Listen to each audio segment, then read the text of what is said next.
Dengan adanya dampak COVID-19 ini, kondisinya off, kita nggak punya klien sama sekali. Kita tahu banyak orang kehilangan pekerjaan.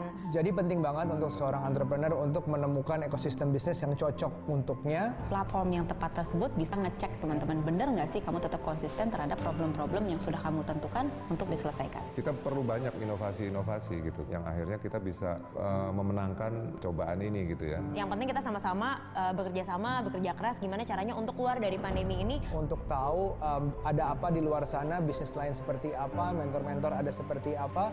Itu penting sekali, makanya jangan takut untuk mulai bikin gebrakan.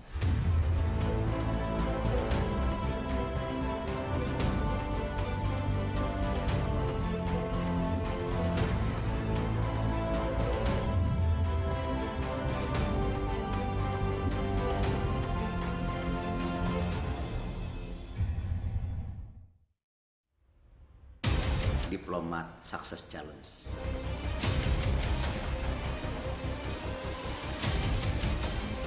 Bikin gebrakan.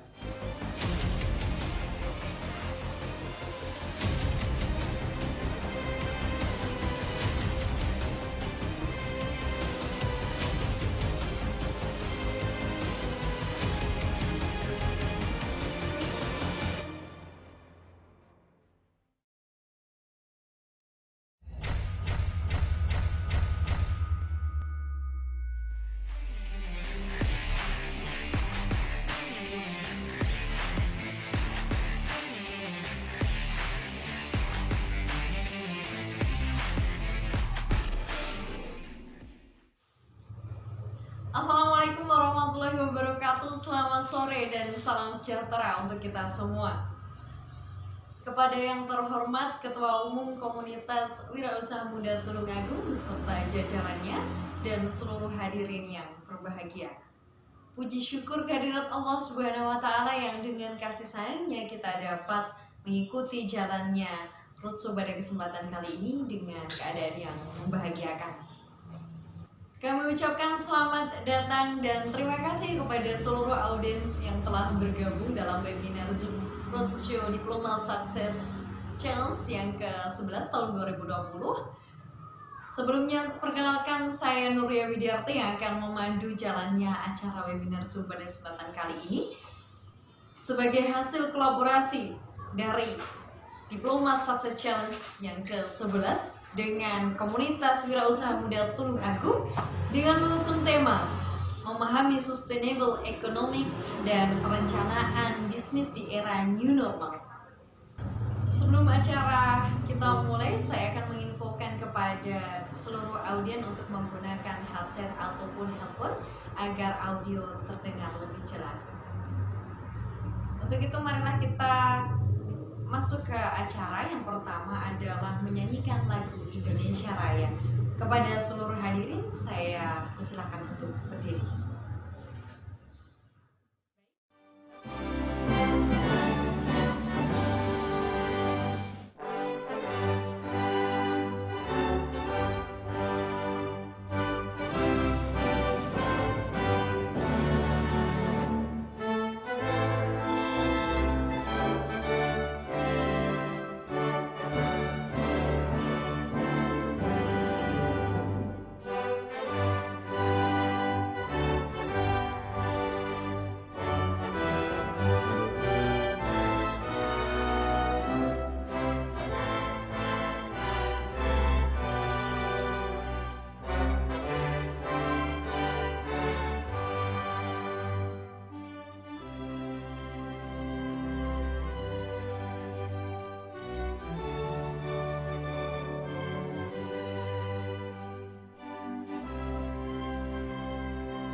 terima kasih. Acara selanjutnya adalah sambutan dari Ketua Umum Komunitas Wirausaha Muda Tulungagung kepada Saudara Akasa. Kami persilakan.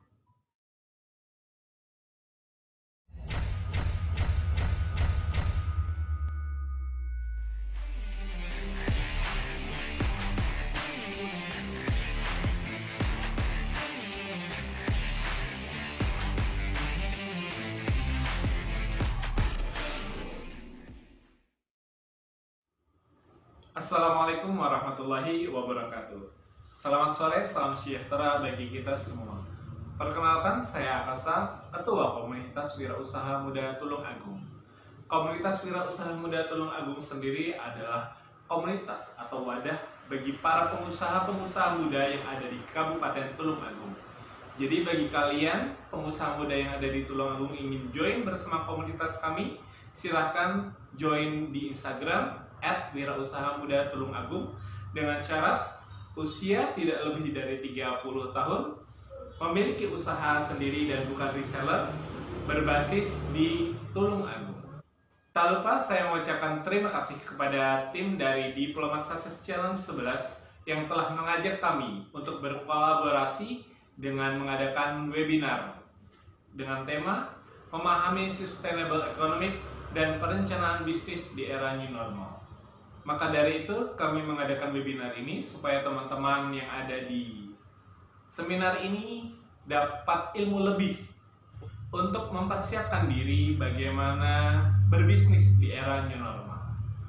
Demikian sambutan dari saya, perwakilan dari Komunitas Wirausaha Muda Tulungagung. Bila mana ada salah kata mohon maaf. Salam kreatif, inovatif, inspiratif. Terima kasih.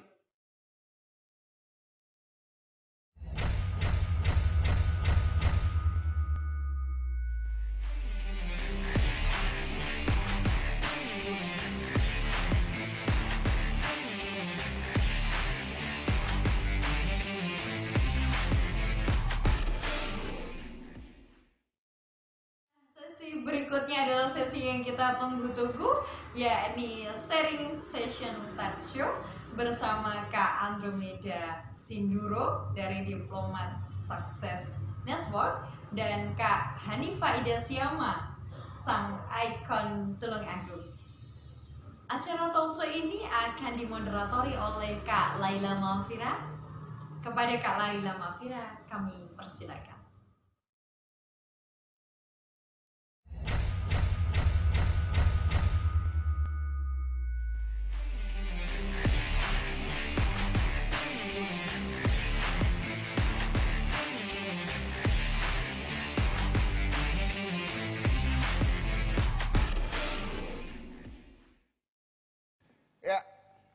Apa kabar Wira Usaha Muda Tulungagung?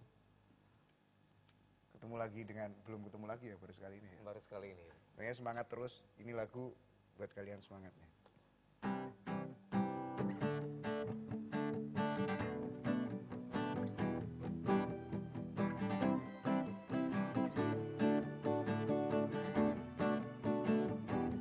I used to rule the world. She's will rise when I give the world. Now in the morning I sleep alone. Sweep the streets I used to own.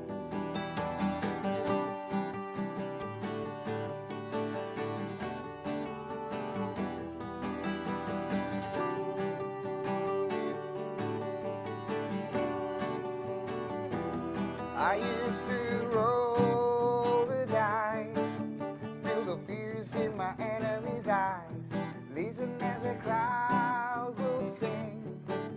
Now the yoking is dead, long live the king. One minute I held the key, next the war were closed on me. Then I discovered that my castle stand upon the pillars of sound, pillars of sand. I hear Jerusalem bells are ringing, Romans cavalry choirs are singing.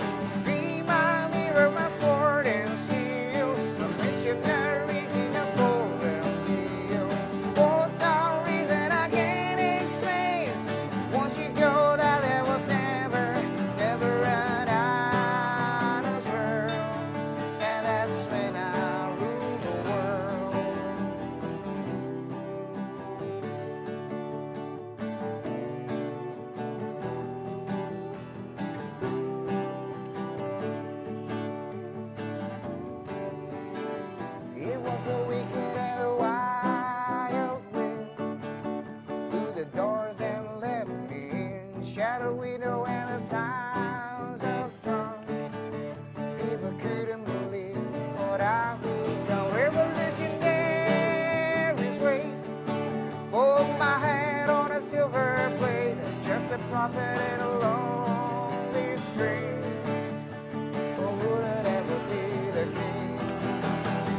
hear Jerusalem bells are ringing, Romans cavalry choirs are singing.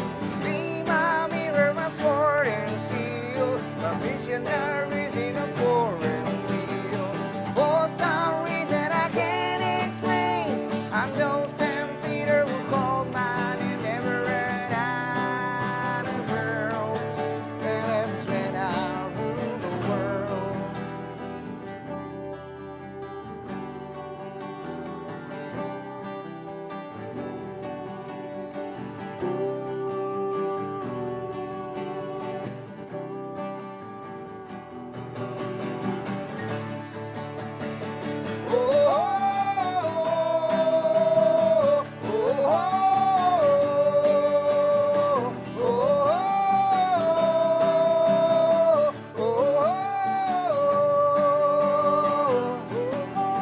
I hear Jerusalem bells are ringing, Romans cavalry choirs are singing. Be my mirror, my sword and shield, my missionaries in the foreign field. For some reason I can't explain, I know St. Peter will call mine and never run out of the world. And that's when I rule the world.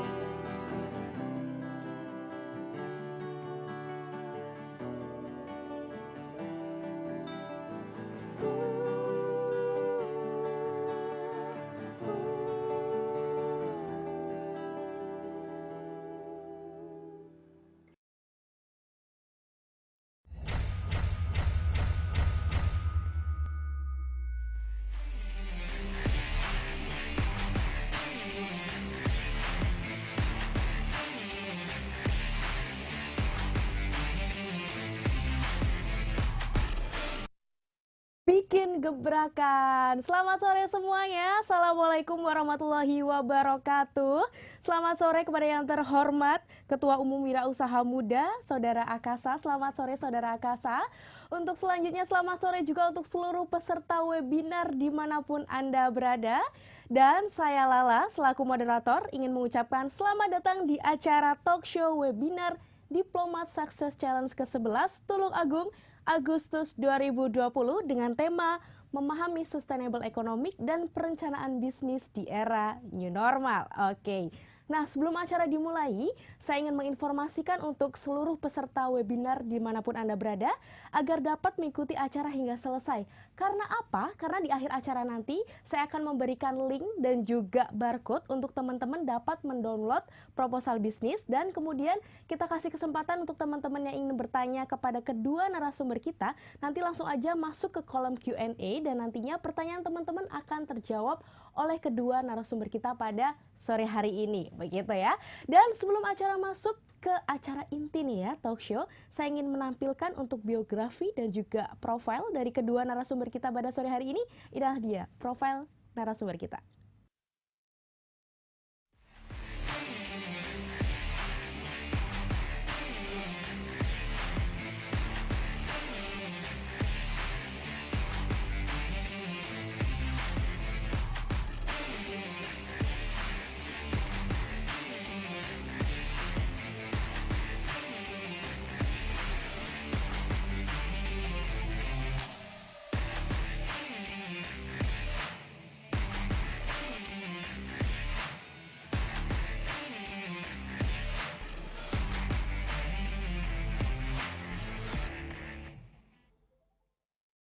Ya, itu dia adalah biografi dari kedua narasumber kita hari ini. Ada Mas Andromeda Sindoro dari Winner dan DSC 2019 dan juga ada Mbak Hanifah Ida Siama. Dan sore ini sudah ada Mas Andromeda Sindoro. Selamat sore Mas Andro. Selamat sore Mbak Lala. Oke, selamat sore teman-teman semuanya. Sukses selalu. Kabar baik ya Mas ya? Semuanya luar biasa. Oke, alhamdulillah. Dan juga ada Mbak Ida Siama di Tulung Agung. Selamat sore juga Mbak Ida. Oke, dan selanjutnya nih Mas Andro, sebelum kita masuk ke acara inti kita talk show, mungkin bisa dijelaskan sedikit Diplomat Success Challenge itu apa? Karena mungkin challenges atau peserta webinar dimanapun mereka berada pasti bertanya-tanya nih, Diploma Success Challenge itu apa sih, seperti itu? Mungkin bisa dijelaskan sedikit. Siap, oke. Terima kasih banget Mbak Lala atas kesempatan yang diberikan. Oke, semangat sore semuanya. Perkenalkan, nama saya Andromeda, dipanggilnya Andro. Saya adalah pemenang dari Diploma Success Challenge ke-10 tahun 2019 kemarin. Nah, sekarang saya mau sharing nih mengenai apa sih sebenarnya Diploma Success Challenge itu. Oke, saya akan dibantu dengan slide. Boleh saya diputarkan slide-nya? Baik, Diploma Success Challenge. Diploma Success Challenge ini itu adalah lomba kewirausahaan yang diadakan oleh Wismilak Foundation yang itu khusus buat anak-anak muda yang mereka tuh punya kemampuan kewirausahaan antara umur 20 sampai 45 tahun dan itu semuanya yang harus berbakat banget di bidangnya. Oke, next bisa kita lihat di sini. Jadi DSC ini keuntungannya banyak sekali. Pertama kali tadi sudah disebutkan ya, dan bannernya sudah ada di mana-mana bahwa pemenangnya akan mendapatkan dana hibah total 2 miliar rupiah. 2 miliar 2 miliar ya, kapan lagi kita dapat 2 miliar? Dan ingat, ini harus digaris bawahi hibah, bukan pinjaman. Oke, jadi ini sangat menggiurkan sekali untuk bisa diikuti teman-teman semuanya. Tetapi nggak hanya itu Mbak Lala, itu hanya satu. Yang kedua adalah kita juga nanti akan mendapatkan pembinaan yang itu langsung dibina oleh mentor-mentor yang kalibernya nasional dan dia sangat dari apa ya, kita sebutnya bukan kaleng-kaleng gitu ya. Jadi betul-betul dari perusahaan yang bonafit dan besar sekali, dimana kita kalau mau belajar sama dia itu susah banget. Kalau di Diplomat ini semuanya difasilitasi untuk ketemuan dan langsung bisa tanya ke mereka jalan keluarnya seperti apa, permasalahan-permasalahan. Itu kedua. Nah, ketiga, kita nanti semua pemenang atau semua alumni dari Diploma Success Challenge akan dikumpulkan ke dalam satu organisasi atau komunitas, namanya adalah DEN. Dan ini adalah kepanjangan dari Diplomat Entrepreneur Network, di mana isinya itu semua alumni Diploma Success Challenge dari awal hingga Diplomat Success Challenge ke-11 sekarang. Berarti total semua itu hampir ada 400 wirausaha yang itu benar-benar sudah terseleksi dari ribuan wirausaha lainnya. Jadi betul-betul banyak sekali dan dan ini tidak hanya menjalin hubungan silaturahim yang hanya sekedar silaturahim kemudian kita hanya ngobrol-ngobrol ya, tetapi silaturahimnya betul-betul menghasilkan yang itu betul-betul kita nanti punya hubungan bisnis dan itu aktif terjadi di banyak alumni DEN yang ada, alumni DSC yang ada di DEN ini. Nah gitu. Next. Nah di sini nanti total ya, Diploma Success Challenge ini itu dari awal hingga sekarang itu sudah mengeluarkan 15 miliar lebih hibah yang itu sudah diterima hampir 400 alumni DSC ini dan itu semua usahanya sangat berkembang sekarang. Jadi mungkin kita sering mendengar lomba kewirausahaan yang itu kadang disupport oleh penyelenggaranya, tetapi di sini betul-betul komitmennya serius. Karena memang Wismilak Foundation ingin menciptakan suatu ekosistem bisnis yang itu sangat menguntungkan, yang dimana nantinya ke depan diharapkan bisa membuat Indonesia ke level yang lebih baik lagi, seperti itu. Dan next, di sini kita nanti seperti saya sebutkan tadi ya, sudah ada semuanya itu 300 plus, hampir 400 sekarang itu semua alumni DEN tadi dan semuanya aktif bekerja sama. Mungkin bisa dilihat brand-brand yang ada di layar ini tentunya tidak asing lagi ya. Betul sekali. Untuk teman-teman yang ada di daerah masing-masing pasti tahu nih, oh iya, ada misalnya di Malang kita punya ada apel celup, di Jogja ada sweet sundae, kemudian ada snazzy boom dan banyak lagi brand-brand yang sudah dikenal itu semuanya adalah alumni dari Diplomat Success Challenge. Jadi kalau pengen kira-kira sehebat mereka ini, yuk ikut karena scale up-nya pasti terasa banget nih. Betul sekali. Next. Nah, nggak cuma DEN, jadi kolaborasi kita tuh tidak hanya internal saja, tetapi dari Wismilak Foundation sangat memfasilitasi untuk kita bekerja sama dengan pihak-pihak stakeholder besar lainnya, yang itu bisa government, BUMN, private, dan semua yang kira-kira potensial untuk kerjasama. Sehingga kalau teman-teman yang kira-kira usahanya nih lama ya, pengen nembusin pemerintah, pengen nembusin BUMN, tetapi trustnya kurang begitu ya. Nah, oleh Wismilak Foundation akan dibawa untuk nanti bisa diperkenalkan ke semuanya ini, dan itu akan membuat trustnya terhadap brand kita itu lebih kuat. Sehingga pihak-pihak yang bekerja sama dengan brand-brand kita, itu akan lebih percaya, oh ya betul-betul ini memang sudah dididik oleh Diplomat Success Challenge gitu. Next. Nah ini adalah apa keadaan kira-kira tahun lalu nih Mbak Lala. Tahun lalu tuh kita finalnya diadakan di Colomadu. Oh, di Solo ya. Rame Jadi sekali bayangkan, ya ini ya. rame banget. Di sana pabrik gula, bayangkan ya, pabrik gula tuh dirubah menjadi ajang panggung untuk ajang paling bergengsi untuk wirausaha di Indonesia, yaitu Diploma Sukses Challenge. Dan itu ada ribuan orang yang datang ke sana. Nah, apa saja orang yang datang ke sana tuh macam-macam. Ada orang yang memang pengen mensupport teman-temannya nih masuk final. Betul. Ada juga orang-orang yang pengen datang untuk mendengar langsung sharing dari mentor-mentor berskala nasional, yang gitu itu bisa langsung tanya di panggung dan langsung dijawab di panggung. Kapan lagi gitu ya? Betul sekali. Kemudian ada juga di sana adalah entertain, ada musik, ada segala macam, sehingga memang acara ini paket lengkap sekali. Paket lengkap, betul. Nah, nanti tahun ini itu nanti akan ada finalnya, itu pasti akan lebih heboh lagi dari tahun sebelumnya. Betul. Jadi jangan lewatkan finalnya ini, dan jangan lupa juga pastikan Anda menjadi bagian dari finalnya ini nanti gitu. Harus Next. Nah, tadi saya sudah cerita nih, kayaknya seru banget ya Diplomat Sukses ini ya. Nah, cuma sekarang pertanyaan gimana caranya kita bisa daftar ke Diplomat Sukses Challenge ini. Pertama adalah ini mudah sekali. Jadi kalau bayangin nih zaman dulu tuh daftar tuh masih pakai kertas, dicap, legalisir, kemudian capos, bikirin. Sekarang simple banget, semuanya hanya tinggal pakai online. Langsung saja nanti teman-teman challengers, kita sebut challengers di sini ya, penantang, itu adalah langsung login ke www.diplomatsukses.com. Kalau sudah nanti klik di situ menu login. Nah, tetapi buat teman-teman yang belum memiliki akun, maka nanti akan diarahkan untuk membuat akun. Maka buat akun. Isi semua data diri di sana untuk bisa jadi akun. Begitu sudah jadi akunnya, maka nanti akan didirect untuk langsung masuk mengisi formulir yang ada di sana. Ada 8 bagian besar dalam pengisian proposal ini. Semua bagian ini harus diisi. Tetapi pengalaman nih ya Mbak Lala ya, mungkin ada beberapa teman-teman yang waktunya tuh terbatas, nggak sempat ngisi gitu ya. Maka saran saya dicicil dari sekarang. Dicicil teman-teman. Jadi sedikit demi sedikit dicicil. Kalau perlu, misalnya ada beberapa challengers yang kira-kira nih koneksinya kurang stabil. Saran saya coba dicicil dulu di Microsoft Word misalnya ya. Dicicil, kemudian nanti di copy paste, tinggal dimasukin satu-satu. Kalau sudah semuanya tinggal dimasukin. Kalau sudah disubmit, ingat pada saat sudah disubmit maka tidak bisa dirubah lagi. Sehingga pastikan submit ini adalah submit satu-satunya yang berarti buat Anda. Ini peluru Anda satu-satunya. Ya, jadi begitu dari submit nanti akan dikirimkan email ke email masing-masing. Itu berisi nomor pendaftaran proposal. Nah, kalau sudah ada pendaftaran proposal ini maka sudah resmi terdaftar di proposalnya, dan tinggal kuatin doanya aja supaya bisa lolos ke tahap selanjutnya, karena nanti akan diseleksi berkas nih. Semuanya kalau udah lolos ke seleksi selanjutnya maka nanti akan diseleksi. Nah, semua itu nanti akan bisa dapatkan kalau teman-teman sudah masuk login ke dalam www.diplomatsukses.com gitu. Next.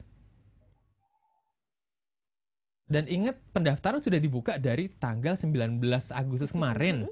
Dan itu nanti akan berakhir di 19 Oktober. Saran dari saya adalah isi dari sekarang. Kenapa? Karena pada saat teman-teman tuh ada yang mundur-mundur ngisinya, tiba-tiba di terakhir pas baru mau ngisi, ternyata ada persyaratan yang panjang banget ya harus diurus. Wah, takutnya malah nggak sempet, malah nggak kedaftar. Sehingga dari sekarang dicicil, apa yang perlu dicari dari sekarang, supaya nanti pada saat submit di saat terakhir itu berhasil dan teman-teman masuk ke dalam dalam kompetisi ini untuk bisa belajar banyak dari teman-teman network lainnya. Gitu Mbak Lala kira-kira. Oke, luar biasa sekali ya. Jadi memang Diplomat Sukses Challenge adalah paket lengkap untuk teman-teman wirausaha muda dari usia 20 tahunan sampai 45 tahun ya.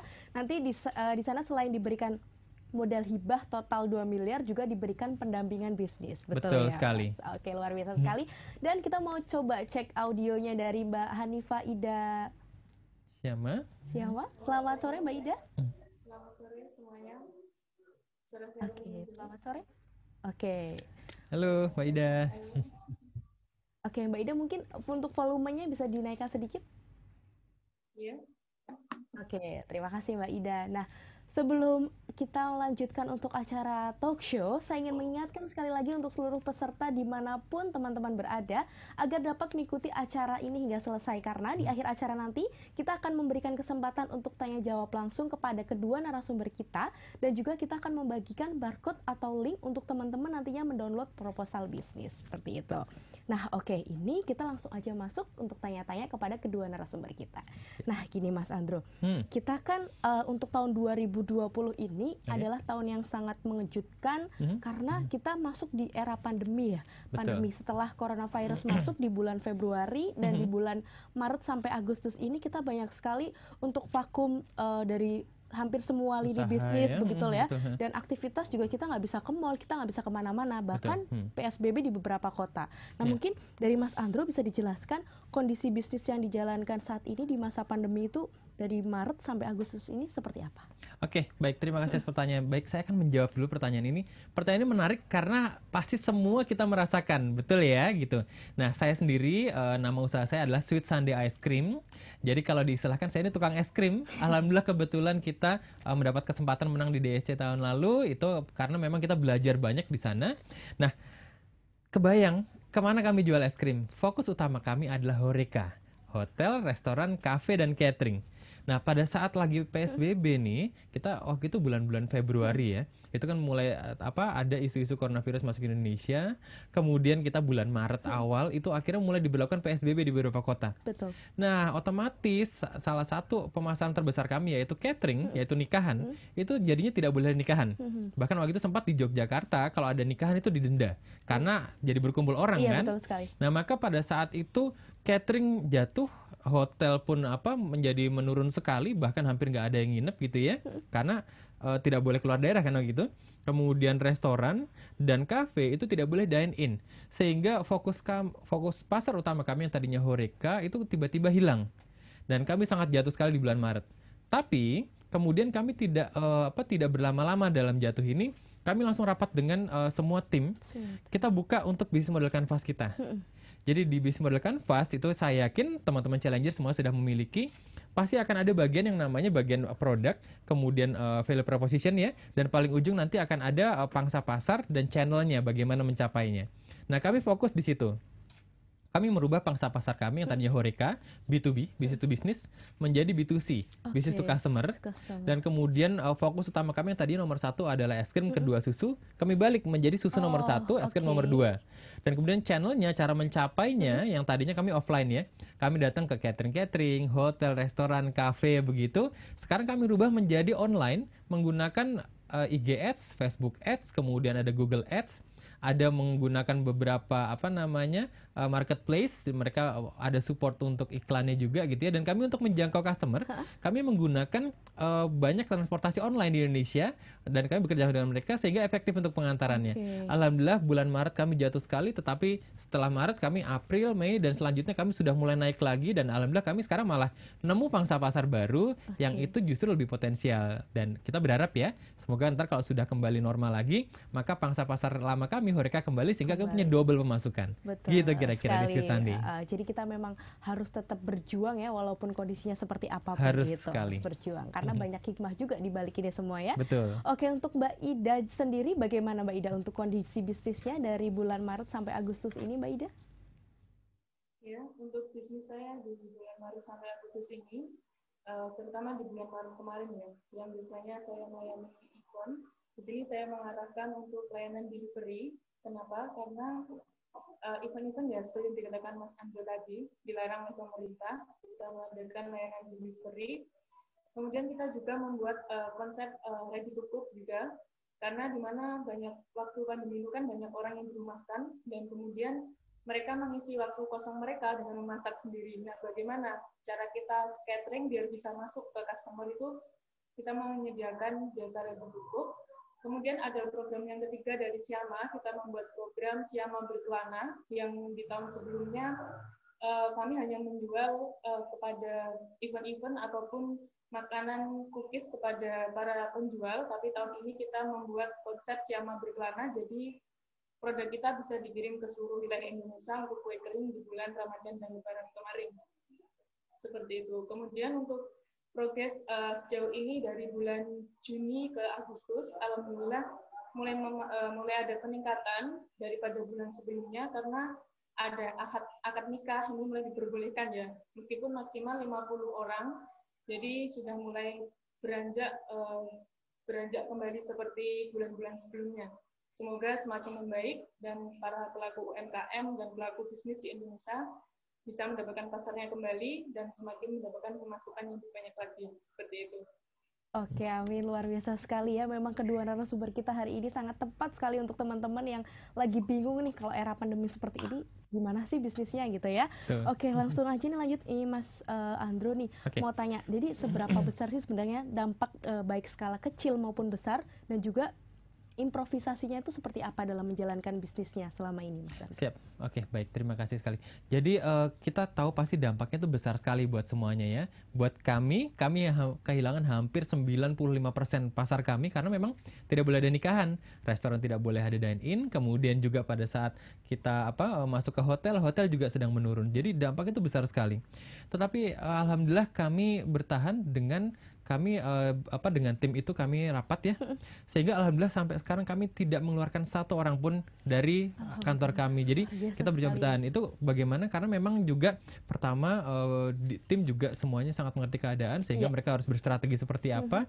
Kita mengefisienkan semua yang bisa kita efisienkan. Jadi seperti misalnya tagihan listrik atau segala macam kan kita tidak produksi banyak gitu ya. Kita efisienkan dan alhamdulillah kita bisa bertahan sehingga bulan depan kita bisa naik. Nah, memang pandemi ini kita mungkin banyak beberapa teman-teman yang berpikir bahwa paling 2 bulan lagi selesai. Iya, betul, tapi betul sekali. sebaiknya menurut saya adalah kita tidak boleh menunggu waktu ini tidak pasti gitu ya ke depan, karena memang pengusaha adalah orang yang tidak boleh patah semangat dan harus tetap bertahan di segala kondisi. Makanya memang teman-teman harus berstrategi semuanya.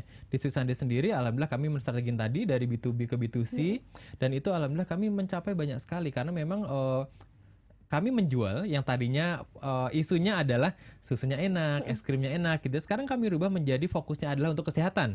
Sehingga minum susu atau minum es krim karena produk kami 100% dari bahan lokal. Oh maaf, tidak 100%, 120%. Wah, 120% bahannya sangat lokal. meyakinkan, Jadi ya? betul-betul semua dari petani dan peternak lokal Indonesia. Yang ini semuanya dibuat secara higienis di pabrik kami. Dan itu sangat bagus untuk mensupport kesehatan, sehingga isu yang kami jual untuk menjual produk kami adalah minum susu, minum es krim untuk menjaga daya tahan tubuhmu melawan dari virus COVID-19 ini. Seperti itu kira-kira. Oke, jadi tetap harus improve sesuai dengan apa yang terjadi ya, harus relevan. Betul ya, karena sekali. pengusaha yang sukses itu yang bisa bertahan di segala kondisi. Harus. Iya, oke. Mungkin dari Mbak Ida Syama bisa dijelaskan juga bagaimana dampak dari skala besar maupun skala kecil bagi bisnis yang dijalankan dan improvisasi apa yang sudah dilakukan, Mbak Ida. Oke, untuk dampaknya pasti semua pelaku usaha mengalami dampak dari pandemi corona ini ya. Bagaimana bagi kita pelaku usaha UMKM itu bisa bertahan, tentunya kita memiliki beberapa kiat-kiat, baik itu kiat dalam strategi pemasaran ataupun SDM yang ada pada kita. Nah, kiat-kiat yang saya lakukan yang pertama adalah memaksimalkan penjualan online. Kenapa alasannya? Karena di waktu pandemi itu kan orang dihimbau untuk berada di rumah saja. Nah, bagaimana kita bisa menjangkau pasar, sedangkan orang-orang tidak boleh bergerak untuk keluar ruangan. Nah, kita memanfaatkan media online dengan apa? Dengan meningkatkan promosi, memberikan promosi yang menarik. Di situ kita memberikan paket promo yang menarik, kemudian beberapa 1 bulan sekali atau beberapa minggu sekali kita memberikan free ongkir agar apa?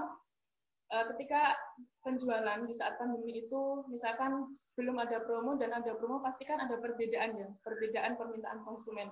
Nah, itu untuk menutupi ketika kita dalam bisnis itu ada promo. Ketika yang kemarin persediaan bahan, karena yang saya jual adalah makanan catering, bahannya otomatis tidak bisa tersimpan lama, itu bisa dimanfaatkan untuk promo, pasti akan terjual lebih banyak. Seperti itu, untuk menyiasati. Dan kemudian, untuk bahan baku, jujur waktu pandemi ini, misalkan kemarin kita juga menjual, untuk mengatasi kondisi ini, kita menjual kue kering, ini bahan baku itu juga sangat sulit ditemui untuk beberapa produk merek ya. Kenapa? Karena salah satunya si penjual atau supplier itu tidak berani stok banyak karena takut beberapa tempat produksi itu tidak menggerakkan produksi mereka. Jadi di sini kita juga perlu strategi, bagaimana kita mendapatkan bahan baku, bagaimana kita memanfaatkan bahan baku yang ada untuk memenuhi pemesanan dari customer itu. Seperti itu. Oke, luar biasa sekali ya. Tetap harus tadi kita update juga, kita untuk bisnisnya bisa kita kearahkan ke media online juga ya, gitu Mbak Ida. Oke Mbak Ida, untuk selanjutnya nih mungkin bagi Mbak Ida dan juga Mas Andro, untuk tahun ini adalah tahun yang baru dan mungkin baru saja ditemui oleh kita semua. Nah, mungkin bisa dijelaskan juga bagaimana sih permasalahan yang banyak ditemui atau yang paling berat ditemui dan bagaimana solusinya, Mas? Dari Mbak Ida dulu, mohon maaf. Ida dulu. Iya, terima kasih. Ini pertanyaan yang sangat menarik sekali. Jadi luar biasa sekali di tahun ini, sangat besar sekali ya dampaknya, karena siap nggak siap kita sebagai pelaku wirausaha itu harus menghadapi kondisi ini. Nah, bagaimana? Yang sebelumnya mungkin dari kinerja SDM kita yang belum terbiasa dengan protokol-protokol kesehatan, mungkin harus sterilisasi sebelum masuk ke ruangan produksi dan sebagainya, itu perlu kita edukasi, kemudian perlu kita edukasi seperti itu. Kemudian ya. Oke. Perlu diedukasi ya Mbak ya terkait tentang kesehatan juga, karena orang pasti kalau untuk bidang kuliner banyak yang agak kurang percaya gitu ya. Dan ini hal baru buat kita, Betul jadi sekali. memang harus dipelajari lebih lanjut lagi. Betul begitu. Oke, mungkin dari Mas Andro bisa dijelaskan juga bagaimana Mas Andro terkait permasalahan yang paling berat atau yang sering dialami selama masa pandemi ini, dan bagaimana kira-kira solusinya? Oke, baik. Jadi pertama mungkin harus saya katakan bahwa sebenarnya pandemi ini itu bukan satu-satunya pandemi yang kita alami di dunia usaha di dalam Indonesia. Jadi sebelumnya kita pernah beberapa pandemi ya Mbak ya. Artinya tuh kita sebutlah adalah pandemi itu masalah bagi bisnis kita. Yaitu kita pernah ada krisis ekonomi 98. Kita pernah juga ada flu burung. Kita pernah juga ada krisis ekonomi lagi beberapa kali. Jadi sebenarnya lalu kenapa COVID ini seperti kayaknya heboh banget? Karena COVID ini disupport oleh sosial media. Oke, jadi viral jadi viral ya. Jadi sebelum-sebelumnya sosial media itu belum tren, makanya kita tidak terlalu merasa krisis ekonomi dan segala macam itu terasa banget buat kita. Makanya jadi gini, kita di dalam pandemi ini seperti saya katakan tadi bahwa 2-3 bulan ke depan mungkin selesai nih, tapi dampak ekonomi itu mungkin masih akan 2 tahun ke depan tuh masih terasa. Jadi memang harus improvisasi. Di Sweet Sunday sendiri memang kami semuanya yang tadinya sebelumnya memang kami sudah ketat untuk protokol kesehatan. Kenapa? Karena produk kami susu. Dan alhamdulillah kami menambahkan beberapa yang dianjurkan pemerintah. Contohnya seperti sekarang untuk duduk harus dijarakin. Kemudian masuk ke dalam kantor itu harus ada di scan untuk suhu dulu, harus pakai hand sanitizer dulu, kemudian pakai masker. Kemudian pada saat awal-awal itu kami juga memberlakukan waktu itu karena memang harus banyak sekali di PSBB kan, sehingga waktu awal-awal kami waktu itu ada shift-shiftan masuknya.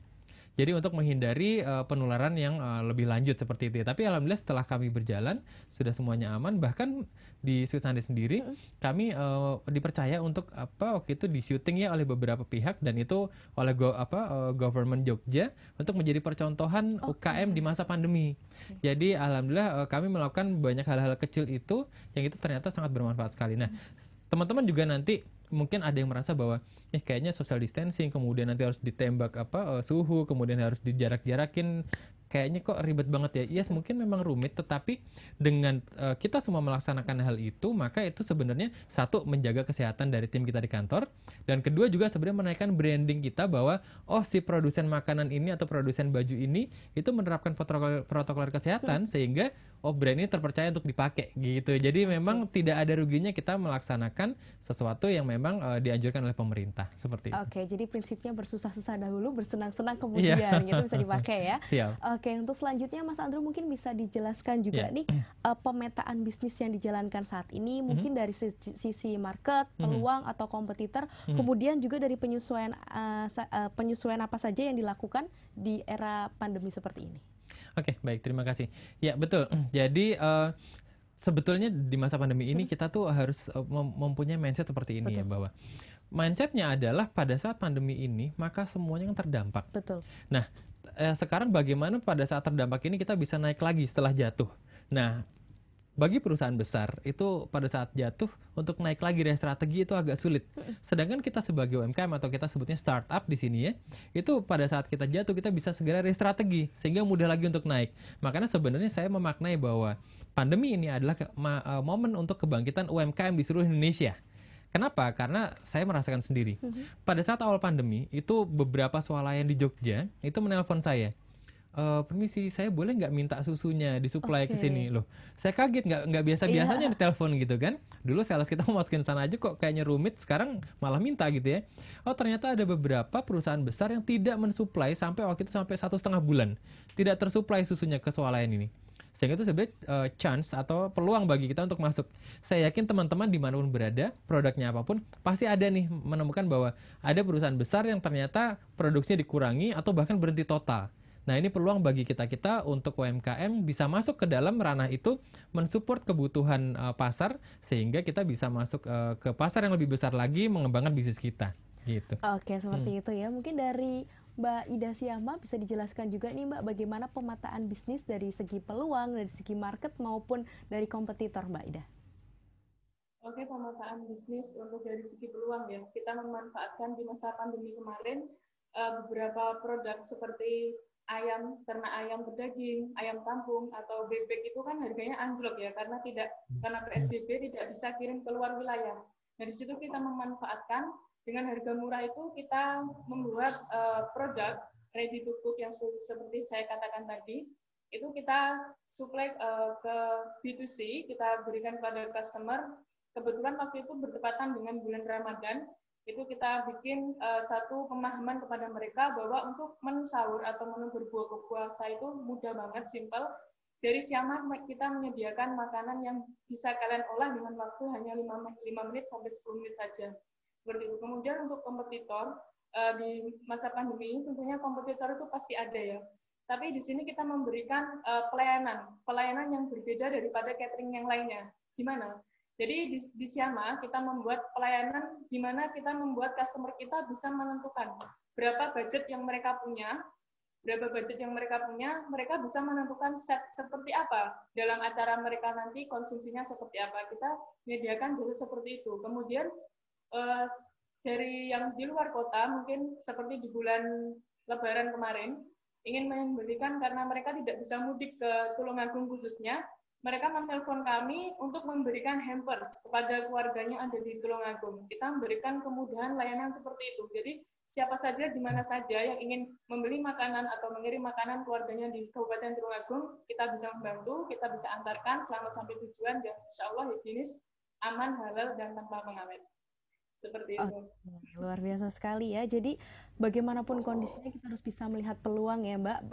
Walaupun kita banyak sekali kompetitor. Nah dari Mbak Ida ini tadi menjelaskan juga bahwa bisa custom price juga sesuai dengan kemampuan. Ini luar biasa sekali nih ya.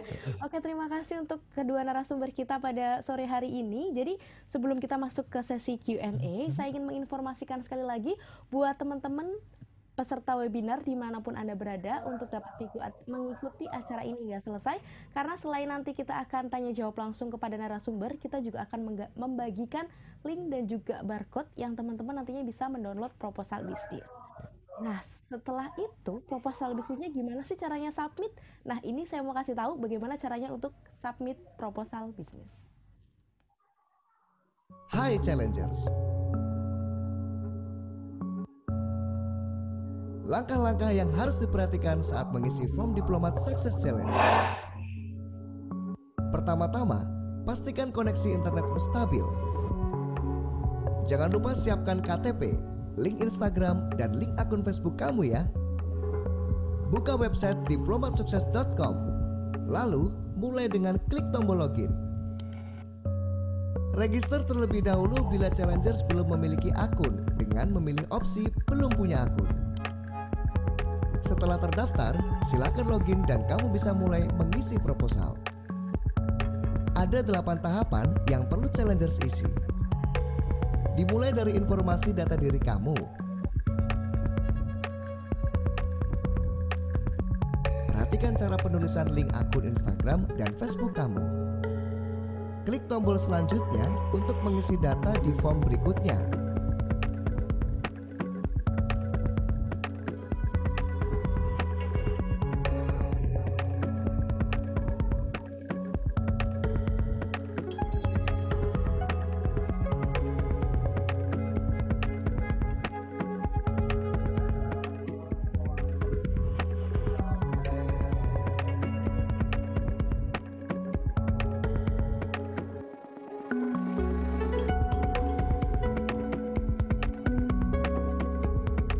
Setelah itu, konfirmasi dengan mengupload foto tanda pengenal diri. Pastikan ukuran filenya tidak lebih dari 5 MB. Setiap step yang kamu isi akan tersimpan secara otomatis. Form yang sudah kamu lengkapi akan ditandai dengan tanda centang. Kamu tetap bisa melanjutkan pengisian form kapanpun selama belum klik submit proposal. Bila kamu ingin meneruskan pengisi form, kamu bisa klik tombol profile. Pastikan kamu sudah mengecek kembali data-data yang akan kamu submit, karena setelah proposal yang sudah disubmit tidak dapat diedit lagi. Setelah selesai mengisi semuanya, akhiri dengan memilih opsi submit proposal. Jangan lupa simpan nomor proposal kamu setelah melakukan submit ya. Semoga proposal kamu yang terpilih.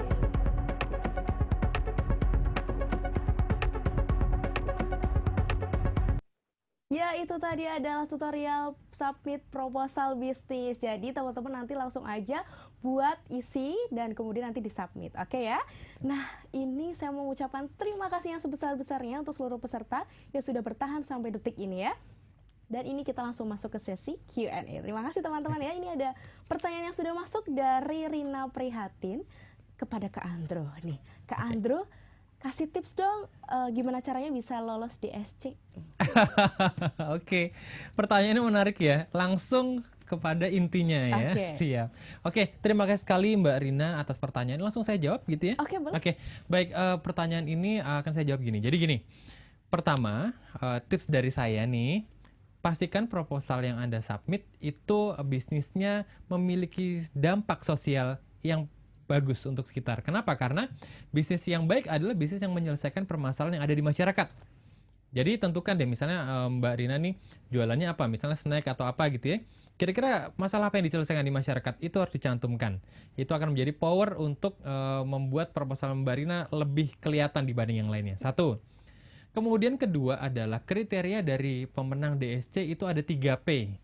3P itu adalah paham, piawai, persona.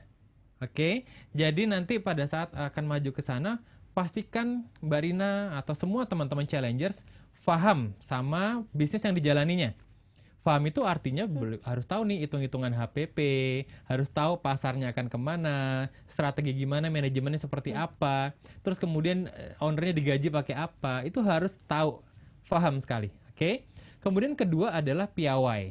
Piawai ini artinya bahwa semua challengers itu harus betul-betul tahu nih ke depan akan strateginya seperti apa, dan pada saat nanti akan ditanya oleh dewan juri, diberikan studi kasus gitu ya. Bagaimana caranya menyelesaikan permasalahan ini?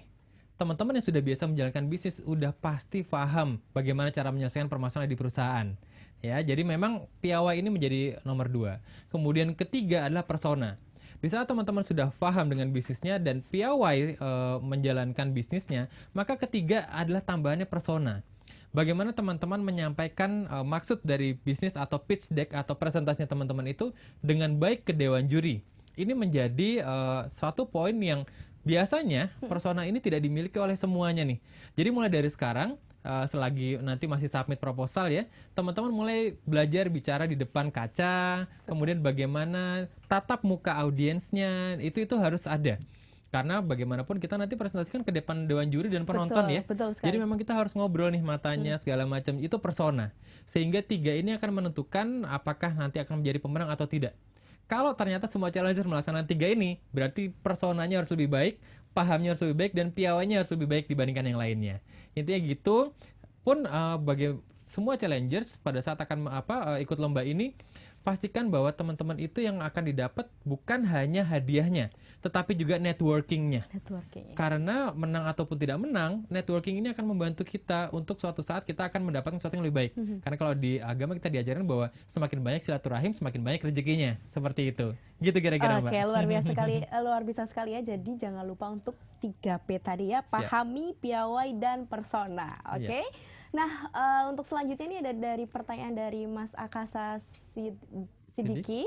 Oke, ini tentang bagaimana cara bisnis agar bisa continue walaupun keadaan tidak mendukung, dan bagaimana cara mencari SDM yang mendukung kemajuan bisnis kita. Mungkin dari Mbak Ida bisa dijawab terlebih dahulu. Ya, bagaimana caranya agar bisnis continue ya? Tentunya kita harus pandai-pandai membaca peluang pasar.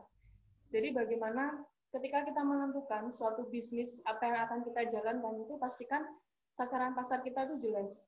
Karena apa? Inti dari bisnis itu kan banyak-banyakan closing ya, banyak-banyakan produk yang terjual, itu baru namanya bisnis. Jadi usahakan jangan, kalau menurut saya pribadi itu ketika kita bisnis suatu hal, misalkan saya di bidang makanan, suatu bidang makanan yang musiman itu sah-sah saja, akan tetapi makanan musiman itu bagaimana agar bisa berkelanjutan, ya pasti kita ingin bisa menentukan suatu inovasi atau suatu gebrakan agar bisnis yang sebelumnya itu suatu yang kekinian atau musiman bisa terus berjalan stuck pada penjualan seterusnya, seperti itu. Kemudian pertanyaan, ya, saya rasa seperti itu. Yang satunya apa, Mbak? Bagaimana cara mencari SDM yang mendukung kemajuan bisnis kita, Mbak? Iya, SDM ini menurut saya susah-susah gampang. Ya, susah gampang. Menemukan SDM yang loyal dengan perusahaan kita, loyal dengan kita itu sangat luar biasa sekali. Nah, bagaimana agar kita mengetahui, kalau saya pribadi, bagaimana agar kita mengetahui SDM yang loyal dengan kita? Ya, saya mencoba masuk ke beberapa perusahaan, beberapa hotel atau catering, di situ saya melamar bekerja sebagai freelance. Nah, di situ saya belajar, gimana sih kriteria SDM yang kalau dengan para karyawannya tuh berkata seperti ini, dengan atasannya seperti ini. Jadi kurang lebih saya bisa memahami dengan pengalaman yang saya alami. Jadi meskipun saya memiliki usaha, saya tidak malu untuk masuk freelance ke beberapa perusahaan. Itu karena strategi saya bagaimana agar saya bisa memilih atau menyeleksi SDM yang nanti bisa saya terapkan kepada perusahaan saya. Seperti itu. Oke, luar biasa sekali ya. Jadi Mbak Ida ini langsung terjun langsung berusaha untuk memahami bagaimana perasaan SDM dan nantinya bisa mendapatkan SDM yang loyal gitu ya Mbak ya. Oke, mungkin dari Mas Andrew bisa dijelaskan juga bagaimana caranya tadi? Siap, oke. Jadi pertama pertanyaan adalah bagaimana kita bisnisnya tetap continue dalam keadaan apapun. Betul. Gitu ya. Jadi pertama yang harus kita lakukan adalah kita harus paham betul sama bisnis kita. Paham itu buat saya pribadi, maka teman-teman harus memiliki bisnis model kanvas. Karena teman-teman harus tahu model bisnis itu seperti apa. Pada saat teman-teman sudah punya bisnis model kanvas, atau misalnya ada yang belum belajar, nanti bisa googling deh di Google, cari aja bisnis model kanvas, kemudian download, coba diisi. Kalau misalnya nanti ada yang terkendala, mungkin nanti bisa curhat-curhat nih lewat IG-nya saya, Andromeda Sindoro. Insya Allah saya akan mau mendampingi teman-teman semuanya. Nah, coba di situ langsung semuanya diisi. Nah, kalau teman-teman nanti ternyata terkendala seperti kami tadi, loh ternyata catering kok sekarang nggak bisa dipasarkan ya? Bagaimana caranya? Oh, berarti kita langsung ke B2C, yang itu langsung ke customer kita profilnya dibentuk nih. Misalnya customernya tuh perempuan atau laki-laki, umur berapa, kemudian segala macam itu dibentuk. Kemudian kalau udah nanti kita langsung pemasaran ke sana. Ya, jadi memang bisnis model kanvas itu akan membuat teman-teman bisa bertahan di keadaan apapun karena itu menceritakan bisnis kita, petanya di situ semuanya. Oke, saran saya bisnis model kanvas. Kemudian kedua, bagaimana mencari SDM yang mampu mendukung jalannya kemajuan bisnis kita. Buat saya sendiri, mungkin teman-teman nanti akan melihat logonya Sweet Sunday Ice Cream itu adalah hati. Nah, kenapa logonya hati? Karena kita pengen semua yang berkutat di Sweet Sunday Ice Cream itu pakai hati ngerjainnya. Oke, sweet sekali ini ya. Oke, jadi gini ya kira-kira. Tapi artinya adalah hati ini tuh orang yang masuk ke tempat kami harus tahu kenapa dia bekerja di tempat kami. Untuk itu pada saat seleksi masuk kita ada seleksi psikologis yang secara simple saja, dan kemudian kita harus tanyakan apa motivasinya masuk ke dalam Sweet Sunday. Karena Sweet Sunday Ice Cream ini fokus kita adalah bagaimana kita mesejahterakan peternak dan juga kita mensuplai susu Indonesia dengan susu yang ada di Indonesia sendiri. Jadi kita nggak perlu impor lagi. Makanya biasanya kita tanya ini, sudah sejauh mana tahu tentang Sweet Sunday, sudah sejauh mempelajari, kemudian kenapa kamu masuk ke Sweet Sunday, kenapa tidak ke perusahaan lain? Itu kalau jawaban dari mereka itu masuk akal, maka kita menganggap itu ada faktor yang kuat untuk bertahan di tempat kita. Makanya kita terima. Jadi memang kita sangat selektif sekali. Kalau untuk orang yang nanti akan pegawai tetap tempat kita, itu pasti kita seleksi ketat. Tapi memang untuk beberapa yang kita masih melihat, maka akan kita ambil sebagai kontrak dan beberapa freelance.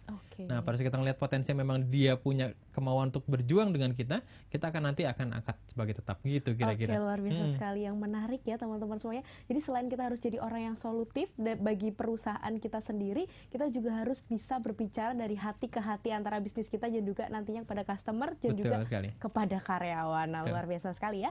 Dan ada pertanyaan ketiga yang sudah masuk, ini dari Febiana Sukmawati tentang bagaimana cara mengelola keuangan agar tetap stabil, pengelompokan yang benar antara modal, profit dan keuangan kas perusahaan. Mungkin bisa dibantu dijawab Mas Andrew? Saya dulu? Ya. Oke. Saya dulu ya Mbak Ida. Habis ini Mbak Ida nih. Oke. Jadi bagaimana kita bisa mengelola keuangan perusahaan yang baik dan benar? Maka pertama kali kita harus memisahkan betul-betul yang namanya rekening keluarga pribadi ya dengan rekening perusahaan. Itu harus dipisah. Jadi kalau simpelnya kalau punya ATM harus ada 2 ATM. ATM satu buat kantor, satu ATM-nya adalah untuk pribadi. Kemudian gunakan pencatatan yang baik. Pencatatan baik itu bisa pakai buku. Betul. Atau kalau saya sendiri di kantor kita memakai aplikasi POS ya. Jadi point of sales itu banyak sekali, mungkin nanti bisa di-search apa aja yang paling bagus. Itu nanti secara otomatis tidak ada satupun barang yang keluar masuk perusahaan itu tanpa tercatat. Jadi daripada kita mungkin kadang-kadang kalau kita ragu sama tim kita gitu ya.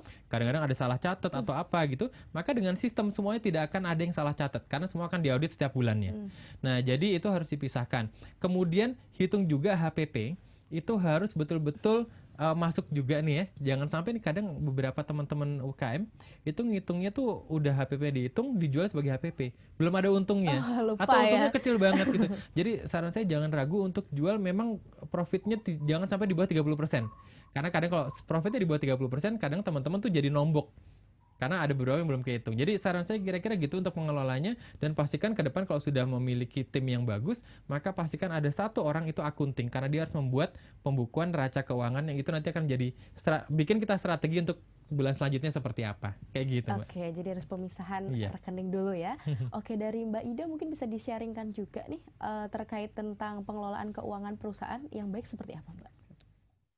Ya, kurang lebih pengelolaan keuangan perusahaan itu hampir sama yang dikatakan seperti Mas Andrew tadi ya.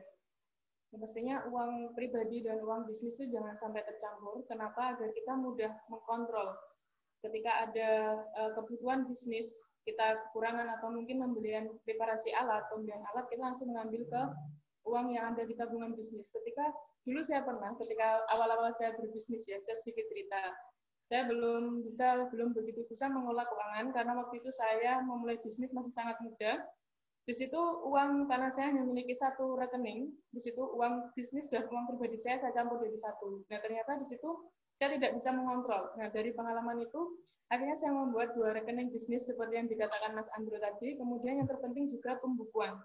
Karena apa? Pembukuan itu selain sebagai catatan kita, banyak tidaknya naik atau turunnya pemasukan atau pengeluaran yang ada di perusahaan kita, itu juga bisa sebagai jejak sejarah atau jejak story perusahaan kita. Bahwasanya ketika nanti misalkan usaha kita lebih besar dari sekarang, dulu lebih besar dari sekarang, kemudian kita mengalami fase-fase di bawah, pasti kan nggak selalu mulus ya wirausaha itu.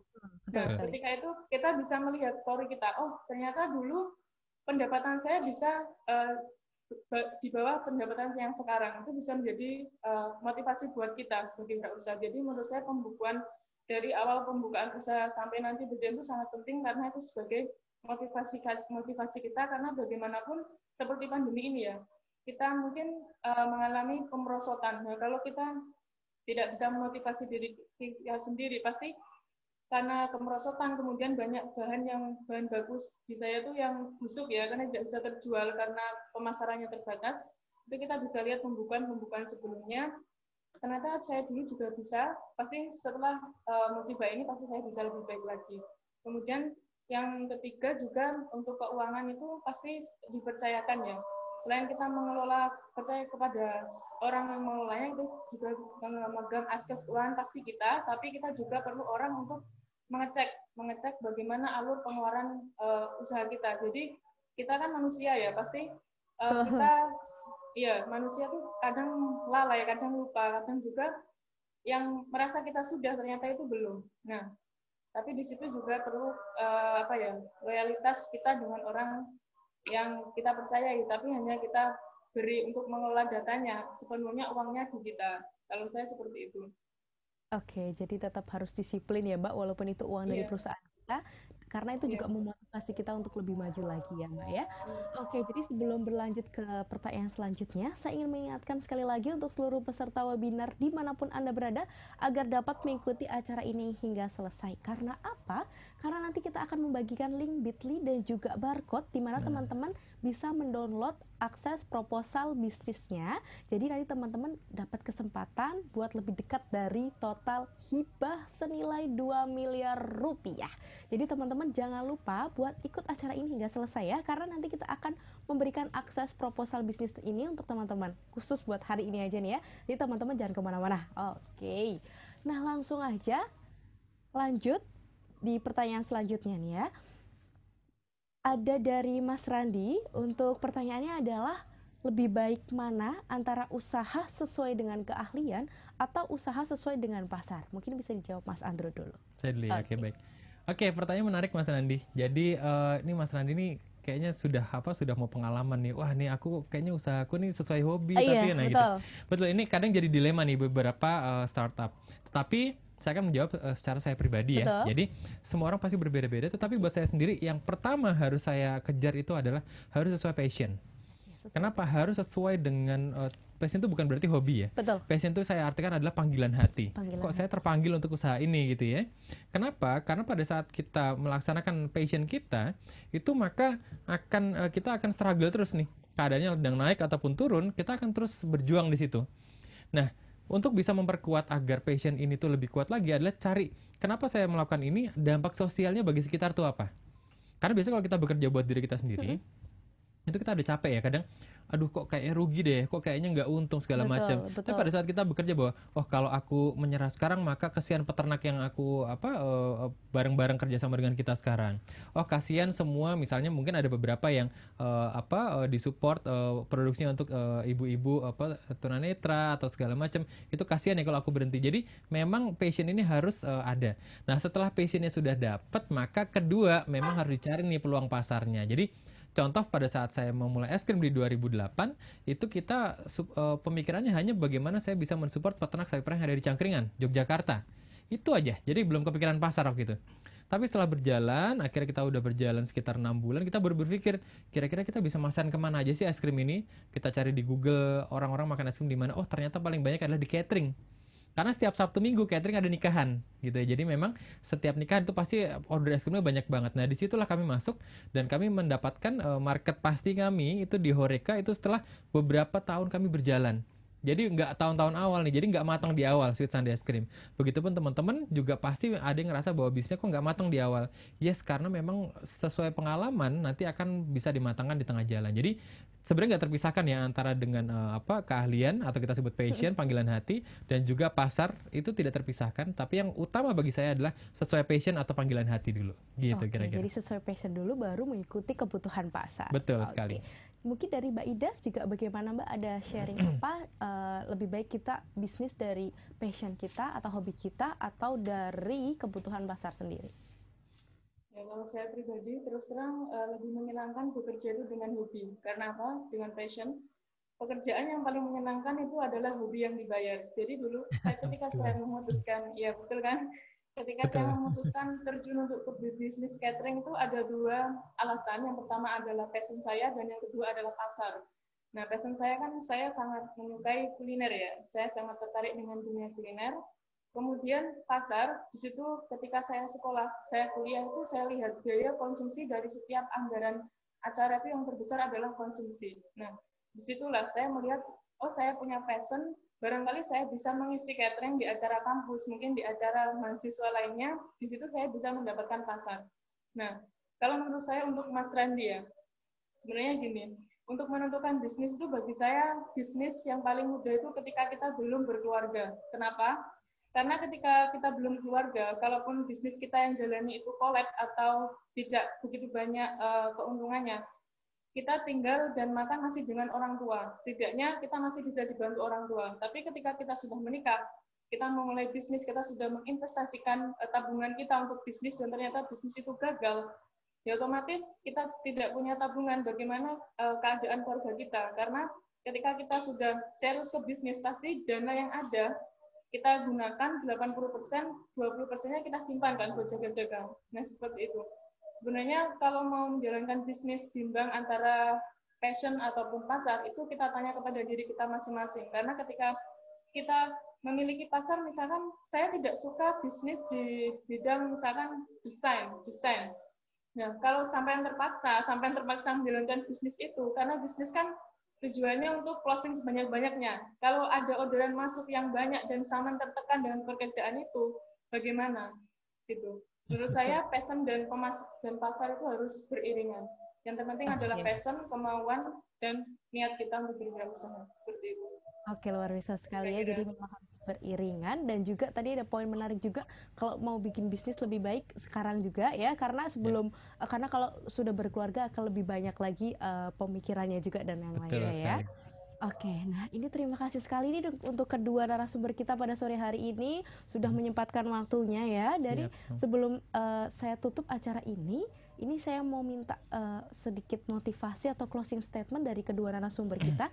Mungkin dari Mas Andrew sendiri, bagaimana Mas untuk motivasi kepada teman-teman atau challengers dimanapun mereka berada? Siap, oke.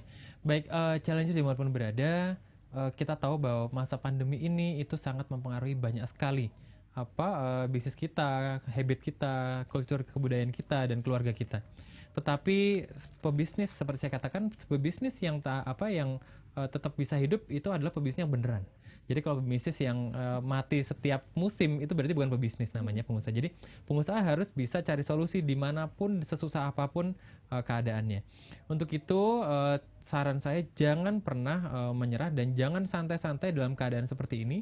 Jangan memberikan alasan bahwa aduh lagi pandemi ya, saya tidak bisa jualan, penjualan saya harus menurun. Kenapa? Karena kalau kita pasrah dengan keadaan seperti itu dan berharap bahwa 2-3 bulan kemudian mungkin akan selesai pandeminya, itu mungkin selesai ya pandeminya, tetapi dampak ekonominya itu masih akan 2 tahun ke depan. Sehingga dari sekarang teman-teman harus berstrategi, cari ilmu sebanyak-banyaknya untuk bisa mengembangkan marketnya teman-teman dimanapun berada. Dan saran saya juga untuk bisa belajar dengan cepat adalah ikuti DSC ini, dan semua mentor-mentornya akan mengajarkan hal-hal yang dibutuhkan teman-teman untuk scale up dan keluar dari masa sulit di bisnisnya teman-teman menuju masa yang lebih baik di masa pandemi ini. Jadi mari kita sama-sama jadikan masa pandemi ini sebagai momen kebangkitan UMKM Indonesia, sehingga restrategi dari sekarang fokus untuk bisa mengembangkan perusahaan kita. Oke, luar biasa sekali. Jadi harus restrategi dan juga jangan lupa untuk ikut Diplomasi Challenge tahun 2020 ini ya. Oke, terima kasih Mas Andro, dan kemudian saya ingin bertanya kepada Mbak Ida untuk bagaimana nih motivasi ataupun tips dan juga closing statement dari Mbak Ida sendiri untuk seluruh peserta webinar dimanapun mereka berada. Oke, semuanya untuk para peserta webinar, bagaimana motivasi kita agar kita tetap bertahan bisnis di masa pandemi itu, kita harus bisa melihat potensi diri kita harus bisa melihat karyawan kita harus tetap statement bahwasanya bisnis yang kita jalankan itu bisa kita jalankan dengan baik, kalaupun ini suatu cobaan ya pastinya di masa pandemi ini, itu bisa menjadi pelajaran yang berharga buat kita, karena bagi saya pribadi, baik itu bisnis ataupun ilmu, itu yang saya patok dari sekarang, setiap tempat yang saya datangi adalah kelas, dan semua orang yang kita temui adalah guru.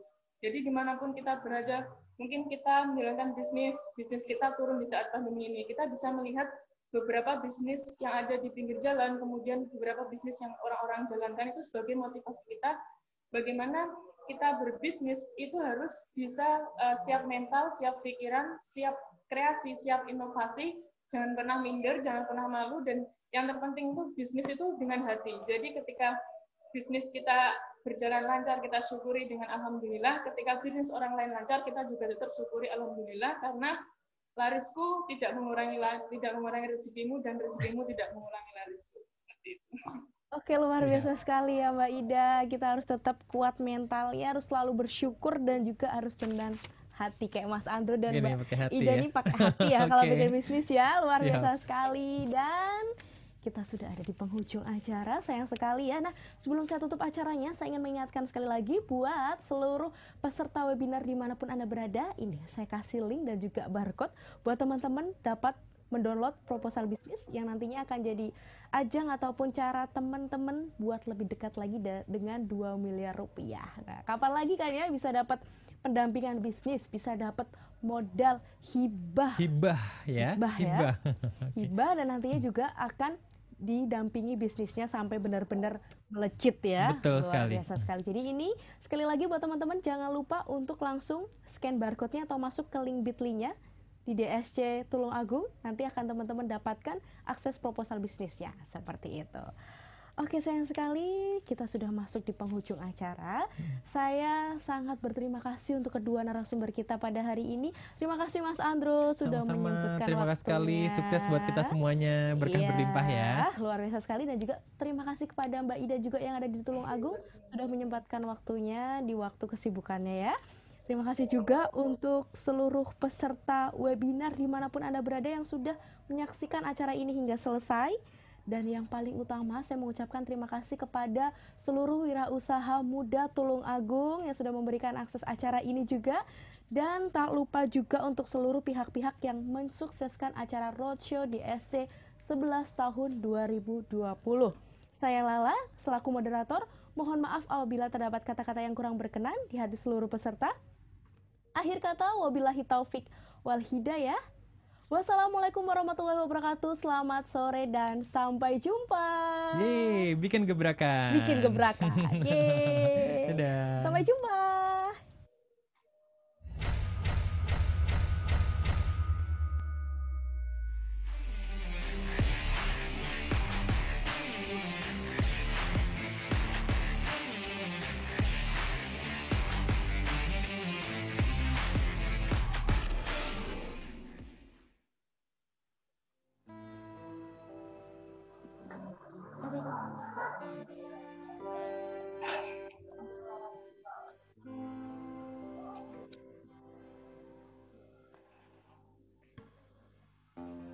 Tiba saat mengerti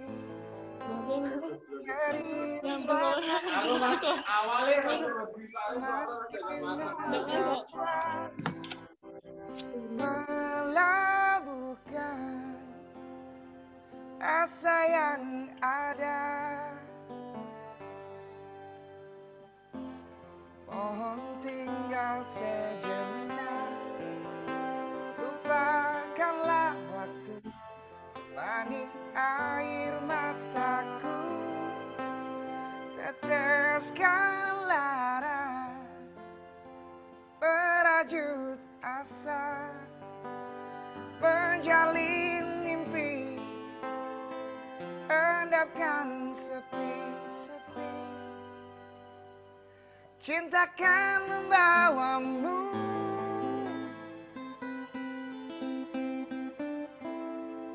kembali di sini, menuai rindu, membasuh perih, bawa serta dirimu.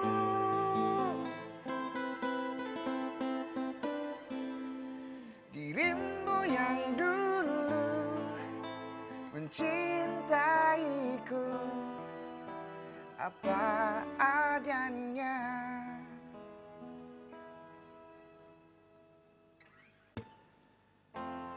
Saat dusta mengalir, jujurkanlah hati, tenangkan batin jiwamu, kenangkan cinta seperti dulu. Saat bersama tak ada keraguan, cinta kan membawamu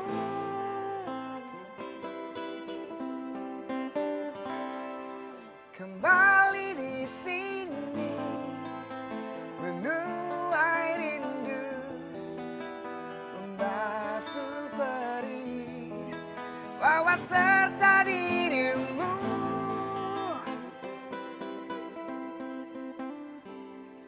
Dirimu yang dulu mencintaiku apa adanya.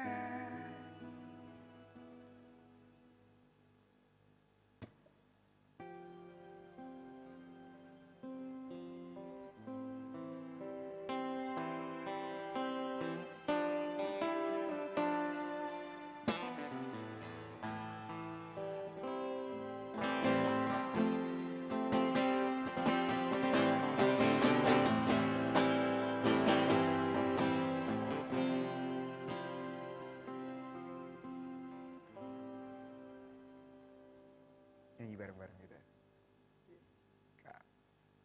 Cintakan membawamu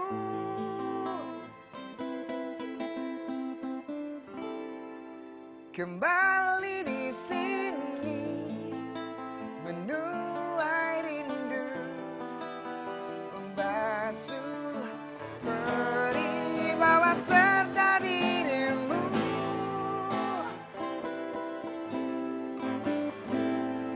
Dirimu yang dulu mencintaiku apa adanya.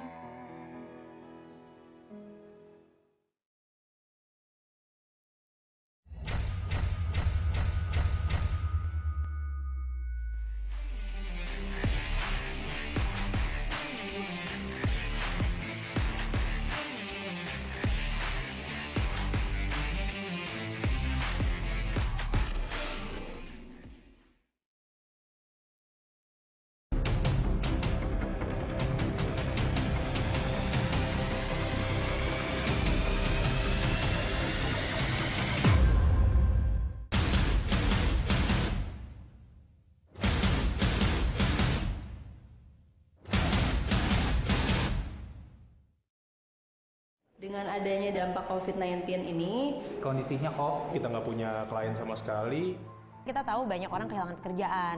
Jadi penting banget untuk seorang entrepreneur untuk menemukan ekosistem bisnis yang cocok untuknya. Platform yang tepat tersebut bisa ngecek teman-teman, bener nggak sih kamu tetap konsisten terhadap problem-problem yang sudah kamu tentukan untuk diselesaikan. Kita perlu banyak inovasi-inovasi gitu, yang akhirnya kita bisa memenangkan cobaan ini gitu ya. Yang penting kita sama-sama bekerja keras gimana caranya untuk keluar dari pandemi ini. Untuk tahu ada apa di luar sana, bisnis lain seperti apa, mentor-mentor ada seperti apa, itu penting sekali. Makanya jangan takut untuk mulai bikin gebrakan.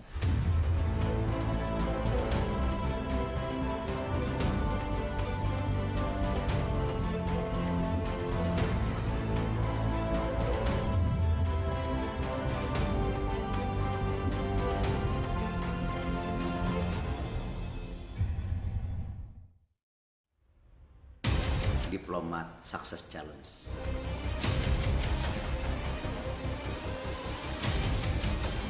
Bikin gebrakan.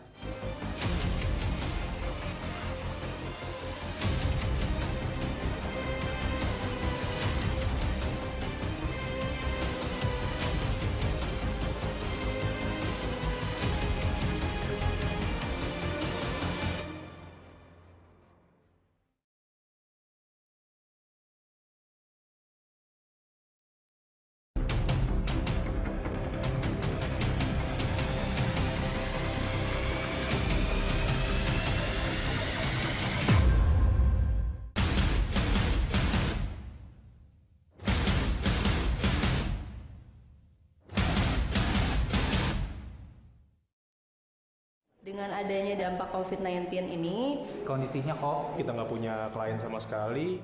Kita tahu banyak orang kehilangan pekerjaan.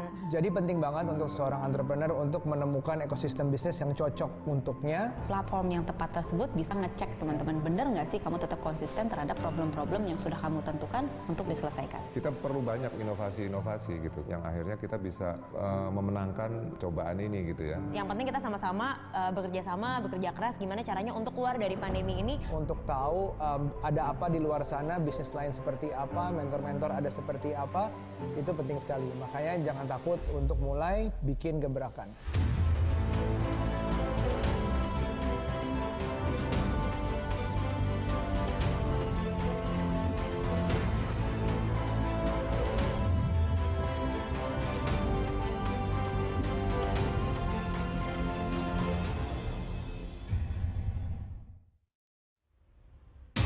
Diplomat Success Challenge.